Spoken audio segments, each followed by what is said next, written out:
Welcome to our tutorial on how to complete a FERPA release here at Azusa Pacific University. Using your computer, visit your APU portal at home.apu.edu and log in using your APU Net ID and password.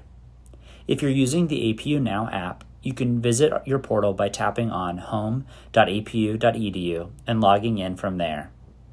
From here, the instructions will be the same on your mobile app as they will be on your computer. On the left-hand side, scroll down to My Profile. Open up the drop-down and click on FERPA Authorization. If you're unsure of what FERPA Authorization is or need a better understanding of your rights, you can read that summary here. To add an individual to your FERPA authorization, click on Add an Authorized Individual. You'll enter in their first and last name, along with an easy-to-remember password that the individual will be using whenever they request your account information. Next, you'll check off what information you would like them to have access to. Once you're done, hit Complete. You can always edit or delete their authorization at any time from this same menu.